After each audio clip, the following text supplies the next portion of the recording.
साल से पहले एक मिलियनेयर बनूंगा या फिर मैं एक ऊंची बिल्डिंग से छलांग मार दूंगा। ऐसा ही कहा था वॉरेन बफेट ने जब वो बहुत छोटे थे। दोस्तों, आज इस वीडियो में हम देखेंगे कि दुनिया के सबसे अमीर इन्वेस्टर ने पैसे कैसे कमाए, कैसे उन्होंने $0 को 32 साल की उम्र में $1 मिलियन बना दिया और 1 मिलियन को $85 बिलियन बना दिया। तो आइए स्टार्ट करते हैं। वॉरेन बफेट 30 अगस्त 1930 में या तो मैं 35 साल से पहले एक मिलियनेयर बनूंगा या फिर मैं 35 साल से पहले एक मिलियनेयर बनूंगा या फिर मैं एक ऊंची बिल्डिंग से छलांग मार दूंगा। ऐसा ही कहा था वॉरेन बफेट ने जब वो बहुत छोटे थे। दोस्तों, आज इस वीडियो में हम देखेंगे कि दुनिया के सबसे अमीर इन्वेस्टर ने पैसे कैसे कमाए, कैसे उन्होंने $0 को 32 साल की उम्र में $1 मिलियन बना दिया और 1 मिलियन को $85 बिलियन बना दिया। तो आइए स्टार्ट करते हैं। वॉरेन बफेट 30 अगस्त 1930 में अमेरिका ओमाहा में पैदा हुए थे। वॉरेन बफेट के डैड हार्वर्ड बफेट एक स्टॉक ब्रोकर थे जो कि एक पॉलिटिशियन भी रहे हैं, जबकि उनकी मदर एक हाउसवाइफ थी। 1930 में अमेरिकन क्राइसिस चल रहे थे। इससे पहले कि वॉरेन बफेट 1 साल के होते, उनकी फैमिली ने अपनी सारी बैंक सेविंग्स खो दी,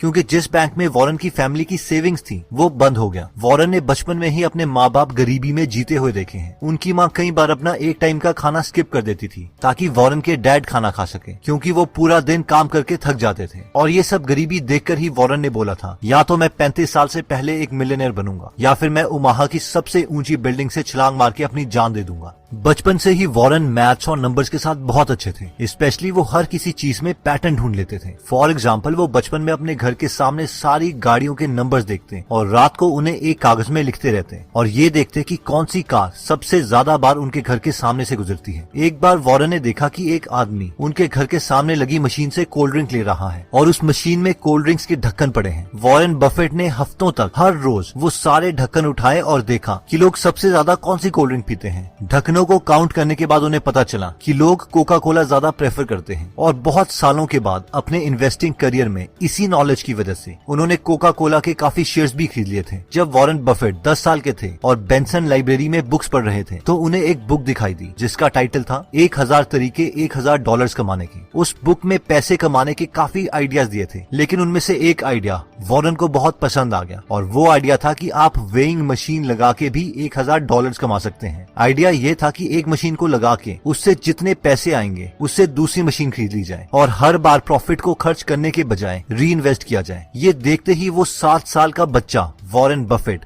कैलकुलेशन करने लग गए कि एक वेइंग मशीन उन्हें कितने की पड़ेगी और उसके प्रॉफिट से उन्हें कितना टाइम लगेगा दूसरी वेइंग मशीन खरीदने में। इवन कि वो ये तक कैलकुलेट करने लग गए कि अगर दुनिया का हर इंसान उनकी वेइंग मशीन यूज करता है तो वो कितने पैसे कमा सकते हैं। वॉरेन बफेट ने बचपन से ही काफी चीजें बेचना स्टार्ट कर दिया था, जैसे कि उन्होंने कोका कोला बेची, च्युइंगम्स बेची, मैगजीन्स बेची, इवन सुबह 4 बजे उठकर लोगों को न्यूज़पेपर्स भी दिए। उन्हें बचपन से ही पैसे बनाने की गेम में मजा आने लगा था। बफेट कहते हैं कि पैसे कमाने में फ्रीडम थी, एंजॉयमेंट थी और मैं खुद का बॉस बन सकता था। वॉरेन बफेट को बचपन से ही कंपाउंडिंग के कॉन्सेप्ट से प्यार हो गया था, क्योंकि उन्होंने बचपन में एक राजा की स्टोरी सुनी थी जो कि कुछ इस तरीके से थी। एक बार राजा के पास एक पुजारी आता है और वो राजा से दान मांगता है। वो घमंडी राजा बोलता है कि तुम जितना चाहोगे हम तुम्हें उतना दान देंगे, मांगो क्या मांगते हो। इस पर वो पुजारी ने कहा कि चेस में 64 खाने होते हैं, मुझे तुम पहले खाने में एक चावल का दाना दे दो, फिर अगले बॉक्स में उसे डबल कर दो यानी 2 चावल के दाने, उसके बाद नेक्स्ट बॉक्स में उसे दोबारा डबल कर दो यानी 8 चावल के दाने, और तुम चेस के ये 64 सेक्शंस तक करते रहो। जितने चावल के दाने टोटल आएंगे बस मुझे उतना ही चाहिए। इस पर उस राजा ने कहा, बस तुम कितने नादान हो, इससे अच्छा तो मुझसे तुम हीरे जवाहरात मांगते। लेकिन जब उस राजा के सैनिकों ने उन 64 सेक्शंस में चावल के दाने डालने स्टार्ट किए तो वो 64th सेक्शन में इतने ज्यादा दाने थे कि उस राजा को अपना पूरा किंगडम बेचना पड़ा। वॉरेन बफेट इस स्टोरी से इतने इंप्रेस हुए कि उन्होंने कंपाउंडिंग को अपनी कोर फिलॉसफी मान लिया। जब वॉरेन बफेट ने हार्वर्ड बिजनेस स्कूल में अपने डैड के कहने पे अप्लाई किया तो हार्वर्ड के इंटरव्यूज ने वॉरेन बफेट का शिकागो में